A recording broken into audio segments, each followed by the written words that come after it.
A boot slammed the diner door open so hard the glass rattled. A man stumbled in bleeding, his knuckles split down to the bone.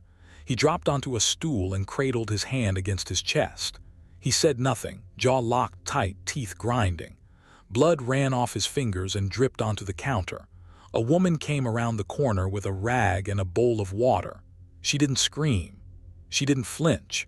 She just took his ruined hand in both of hers and started to clean it. Nobody in that diner said a word. The man's name was Dutch Marlowe, road captain, 42 years old, and he had ridden through a guardrail an hour before. He'd bled the whole way here, not to a hospital, here, to her. Why would a man that hurt ride past 3 towns to reach one waitress? Stay with me on this one. Now let me back up, because that morning 3 years ago wasn't the start of it. It was just the moment the whole town finally saw what had been true for a while. Dutch Marlowe was a big man, not Jim Big, work big. Thick through the neck and shoulders, hands like bricks, a gray-shot beard he kept trimmed close.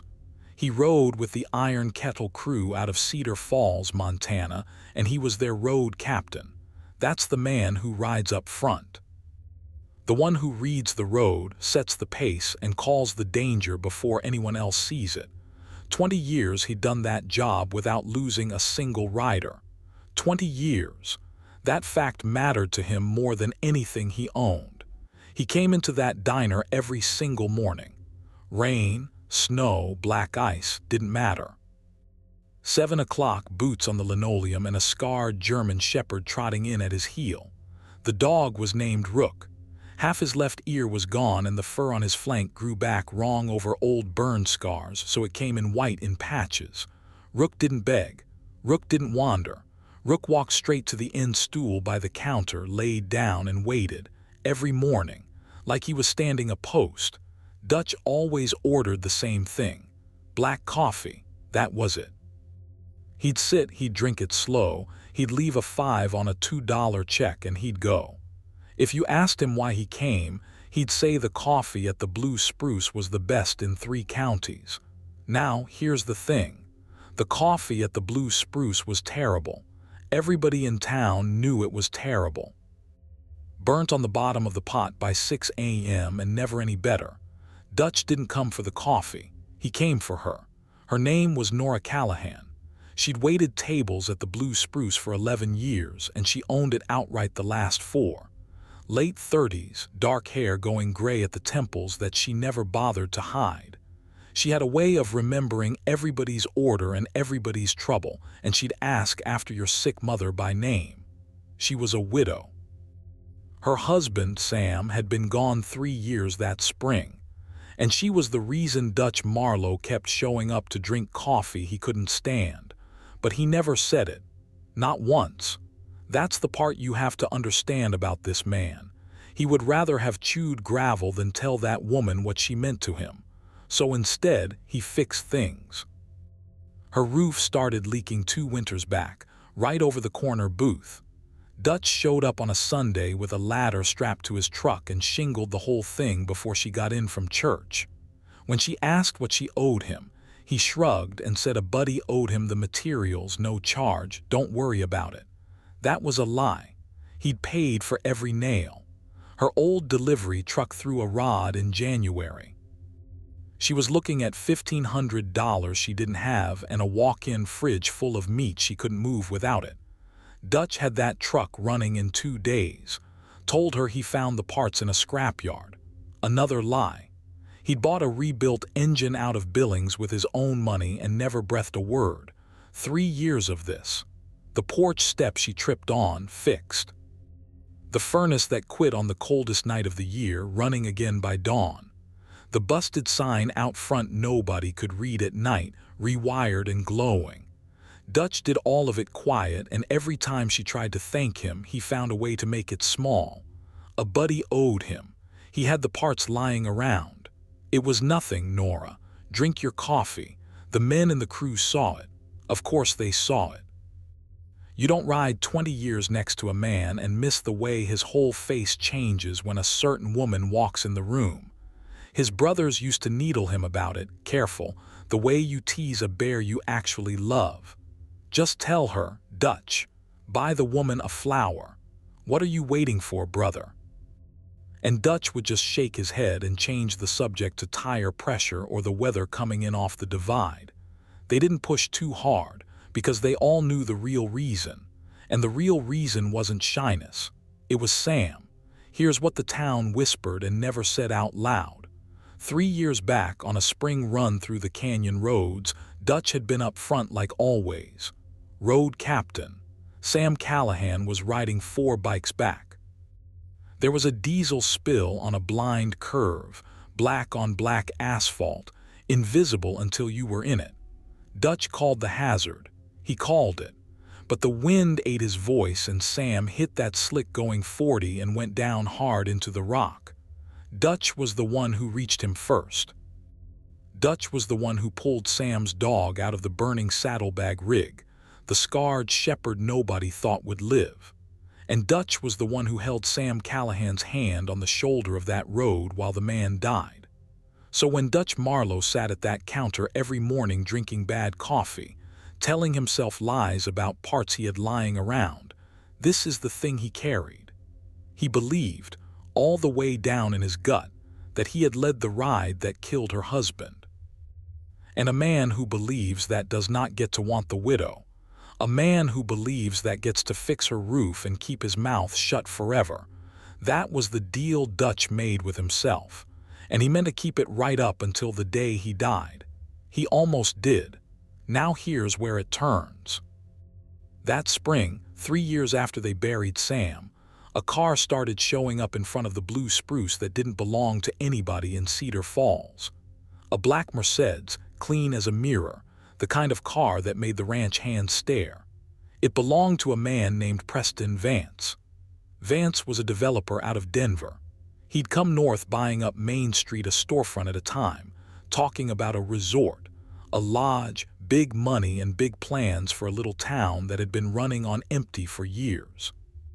He wore soft jackets that cost more than Dutch's bike, and he smiled a lot, and he started coming to the diner for lunch.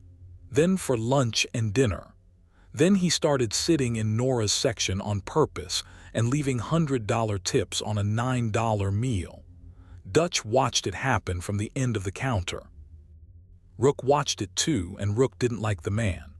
Low in the dog's chest, whenever Vance laughed too loud, there'd be a sound that wasn't quite a growl.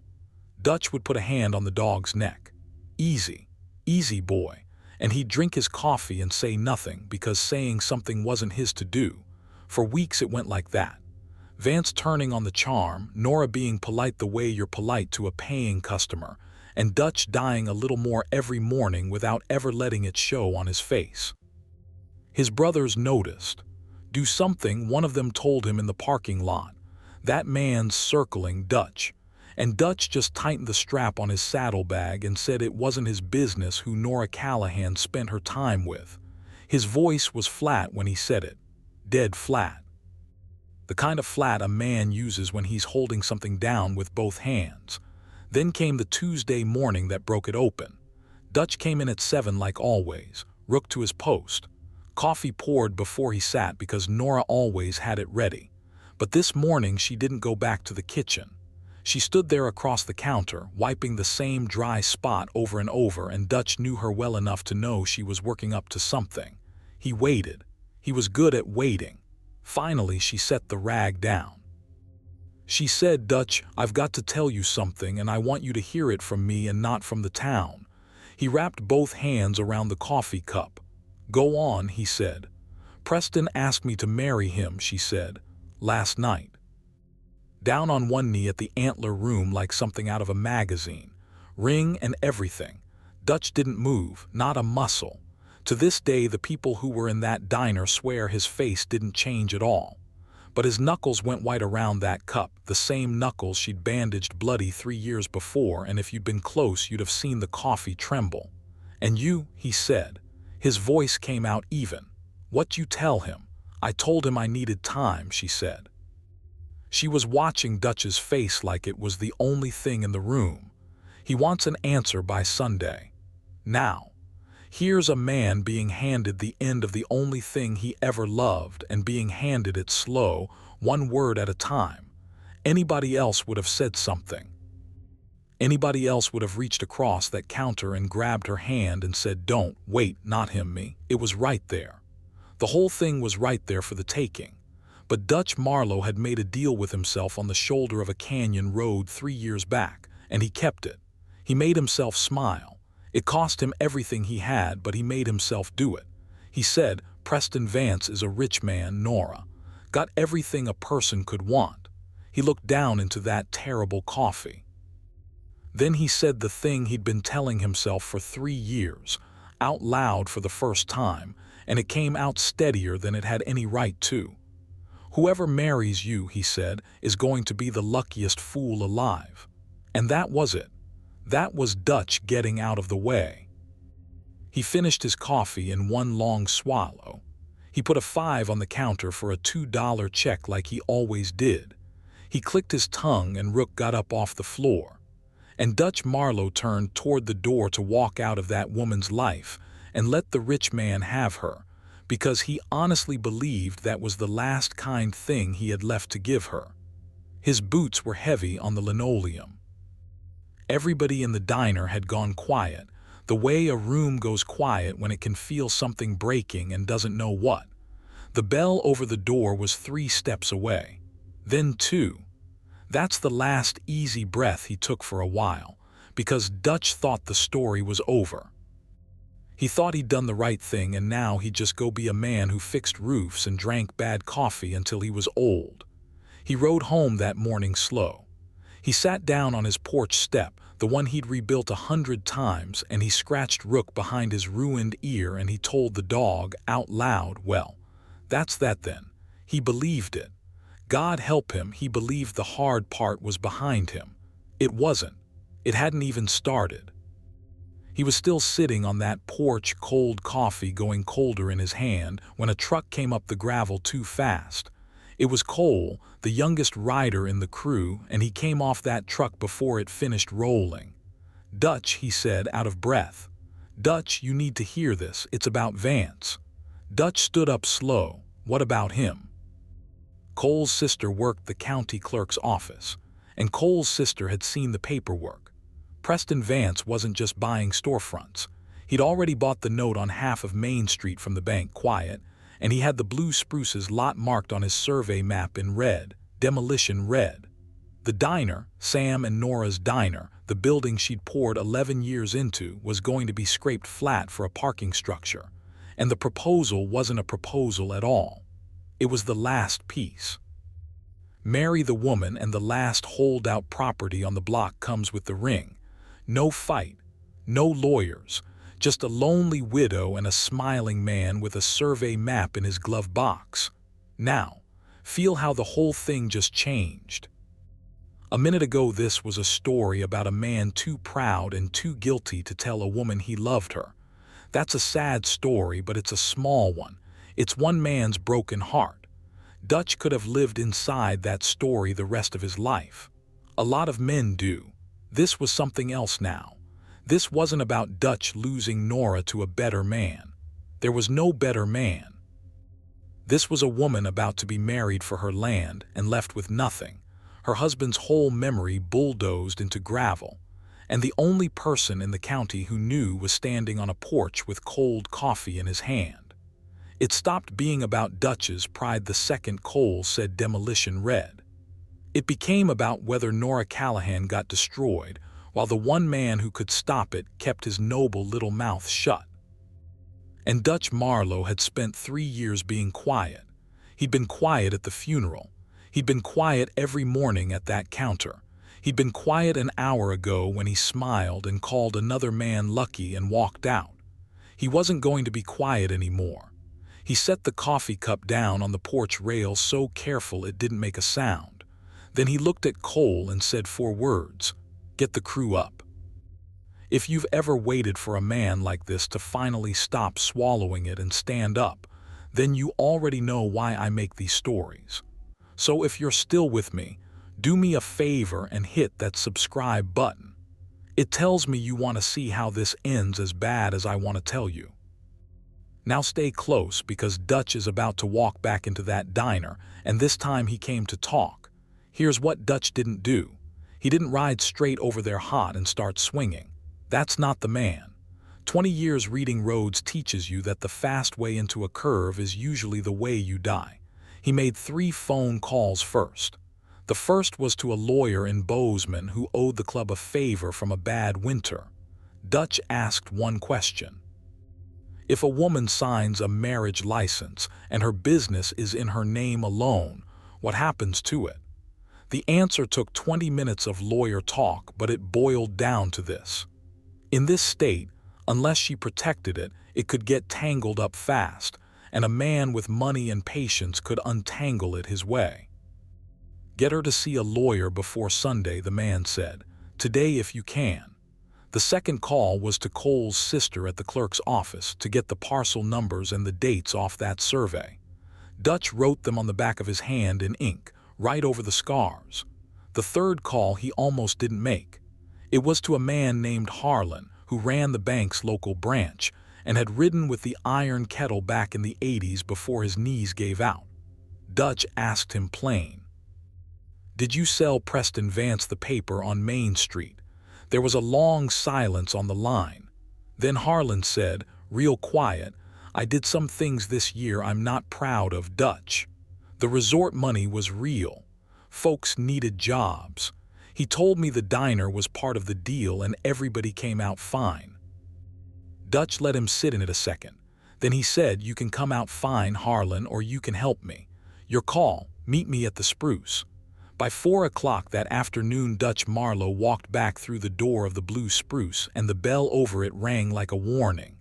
Rook came in behind him and went straight past his post to stand in the middle of the floor, hackles up, staring at the corner booth. Because Preston Vance was in the corner booth. Of course he was. Sitting across from Nora with 2 coffees and a folder, that easy smile on his face, and the folder open to a page with a line for her to sign. Nora looked up when the bell rang. She saw Dutch, and something crossed her face that wasn't quite hope and wasn't quite fear. She'd watched him walk out that morning. She didn't expect to see him back. Vance saw him too, and the smile got wider and slower. Marlowe, he said, come to congratulate the happy couple. Dutch didn't answer him. He walked over to the booth. He set 2 things down on the table in front of Nora next to that folder. The first was a business card for the lawyer in Bozeman. The second was a single folded sheet of paper. And he said in that flat, steady voice, before you sign anything he's got, read what I brought you. That's all, just read it first. Vance's smile stayed, but his eyes went hard. This is a private matter, he said. You're out of line, friend. I'm not your friend, Dutch said. And then he said the sentence the whole diner heard. That paper's a copy of your county survey, Vance. The one with this building marked in red. The one that shows exactly what happens to Sam Callahan's diner the day after the wedding. The room went dead quiet. Every fork stopped. Nora didn't touch the folder. She reached past it slow, and she picked up Dutch's folded paper and she opened it and she read it. You could watch it happen on her face, line by line. The survey, her lot in red, demolition. The words parking structure printed cold as anything right over the spot where her husband used to sit on Sunday mornings. She set the paper down very gently.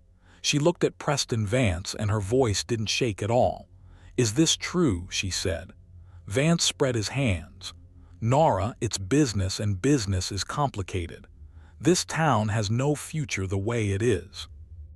I was going to explain all of it after when you'd have seen the bigger picture. He reached for her hand. We can do great things together. Don't let a jealous grease monkey with a chip on his shoulder wreck the best thing that ever walked into your life. And that was the wrong thing to say. Because Nora Callahan had buried a husband and run a diner alone for 3 years and shingled nothing, fixed nothing, begged for nothing, and she knew exactly who'd been quietly holding her whole life together with his own 2 hands and his own money while pretending it was spare parts. She stood up out of that booth. She looked down at Preston Vance and she said, "Get out of my diner." And when he opened his mouth, she said it again, louder, so the whole room got it. "Get out. And take your folder. There's nothing in this town for you to buy." Harlan the banker was standing by the door by then, hat in his hands, and he cleared his throat and told Vance the bank would be reviewing the transfer of those notes, that there were irregularities, that maybe Denver was a better place to spend the summer. Vance looked around that diner, at the ranch hands half out of their seats, at the big scarred dog with his lip curled, at the road captain standing there like a wall, and he did the math a coward always does. He gathered his folder. He walked out. The Mercedes threw gravel leaving the lot and nobody in Cedar Falls ever saw it again. And then it was just the two of them. Well, the two of them and a diner full of people pretending very hard to look at their plates. Dutch figured his job was done. That's the thing about him you've got to understand even now. He'd fixed it. That's what he does. He fixes the thing and he gets small and he leaves. So he nodded at her, one short nod, the kind you give a stranger you helped change a tire. He said, "You'll want to see that lawyer Monday. Protect the place proper." And he clicked his tongue for Rook and he turned to go. Again. Boots heavy on the linoleum. Again. He got 3 steps. Then Nora Callahan came around that booth fast and caught his sleeve. She got a fistful of his jacket and she held on, and Dutch stopped because he'd have had to drag her to keep going and he'd sooner cut his own arm off. He didn't turn around all the way. He couldn't look at her. He looked at the door. "Nora," he said low, you don't owe me anything. Any man would've." "No," she said. Her voice was shaking now, not with fear, with something she'd been holding down as long as he had. "Not any man, Dutch. You, only ever you." He made himself say it, the deal, the thing he'd carried up the canyon and back for 3 years. "Nora, I was up front that day. I called the hazard and it wasn't loud enough. I led that ride. I led the ride that took Sam from you." He finally turned and looked at her, and his eyes were wet, this granite of a man, wet-eyed in a diner full of people. "I don't get to be the one. You understand? Of all the men in the world, I'm the one who doesn't get to want you. So marry somebody, just not him. That's all I came to fix." And that's when she told him. That's the part that stops the whole thing cold. Nora let go of his sleeve. She reached up with both hands, the same hands that cleaned his broken knuckles 3 years ago, and she put them on either side of his face so he couldn't look away. And she said, "You big stubborn fool, I know you led that ride. I've always known." And she said, "Sam's last words weren't to me, Dutch. They were to you." You held his hand on that road. Do you remember what he said? Dutch's whole body had gone still. He remembered. Of course he remembered. He'd never told a soul. Sam had looked up at him from that asphalt dying and he'd said, "Take care of my Nora." And then with the last of it he'd said in Dutch, "She's going to need somebody good. Let it be you." Nora watched him remember it. "He never told me the words," she said, still holding his face. "But Sam wrote me a letter the year before he died. One of those letters men write when they ride for a living and know the odds. And I found it in his jacket after the funeral. And in it he said, 'If I ever go, don't you grieve me forever. There's a man rides up front of me who'll never say a word, but he'd walk through fire for you, and one day when you're both ready, you let him. Because he's the best man I've ever known and he already loves you. He just doesn't know it yet.'" She was crying now, and so was half the diner. "So did you know?" she said. "And I waited 3 years, Dutch. Not because I wasn't ready, because you weren't. I watched you fix my roof and lie about the parts and drink coffee you hate every single morning just to sit near me. And I knew you were punishing yourself. And I knew you'd never come to me until you'd forgiven yourself for a thing that was never your fault. So I waited for you. I told you about Preston because I was out of time and I thought, one more chance, maybe he'll fight for me. And you smiled and you called him lucky and you walked out that door, and I thought I'd lost you to your own guilt for good." She took a breath. The whole room held its. "Whoever marries me will be the luckiest fool alive," she said, giving him his own words back. "Well, I've been waiting 3 years to marry the fool." And she went up on her toes and she whispered the thing, right against his jaw, the thing this whole story was built to reach. "I was hoping," she said, "it would be you. Now I've told a lot of stories. I've watched a lot of tough men come apart. But I don't think I've ever seen one go the way Dutch Marlowe went right then. This mountain of a man who rode a canyon guardrail and bled through 3 towns and never made a sound. He put his arms around that woman and he pressed his face into her hair and he shook. Just shook. 3 years of it. All the coffee he couldn't stand, and the roof and the truck and the funeral he stood through in the back so she wouldn't have to see his face. All of it came out of him at once, quiet into her hair, in a diner full of people who had the decency to look away and let the man weep. And down at their feet, Rook, the scarred shepherd Sam Callahan had raised from a pup, the dog Dutch pulled out of the fire with his own burned hands. That dog leaned his whole weight against both their legs at once. Like he'd been waiting 3 years for these two to finally stand in the same place. They got married that fall, out at the edge of the property where the diner backs up to the foothills, and the whole Iron Kettle crew came in their colors and stood in 2 rows so the bikes made an aisle. Nora walked it alone, the way she'd done everything for 3 years, right up until the end of it, where Dutch was waiting. Cole held the rings. Rook wore a bandana somebody's wife had tied on him, and he sat at the front the whole ceremony without being told, standing his post one more time. Harlan the banker came, hat in his hands again, and before the vows he stood up and told the town the truth about what he'd almost let happen and asked their pardon, and folks gave it because that's what a town like Cedar Falls does. The bank quietly unwound Vance's notes. Main Street stayed Main Street. The diner stayed the diner. Nora kept it in her name and Sam's both, painted fresh on the window that winter. Callahan's blue spruce established the year she married the man Sam picked for her before he ever thought to pick himself. Dutch never did learn to like the coffee. That's the truth. He still drinks it every morning black at the end of the counter, and it's still burnt on the bottom of the pot by 6. But he doesn't lie about why he comes anymore. He comes for her. He says so now, out loud to anybody who asks, which after 20 years of silence is about the most romantic thing that man is capable of.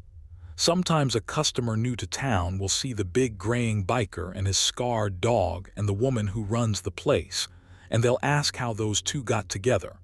And somebody local will lean in and tell them how he fixed her roof for 3 years and pretended it was nothing, how he called another man lucky and tried to walk out the door, and how she caught his sleeve and whispered 5 words that stopped the whole diner cold.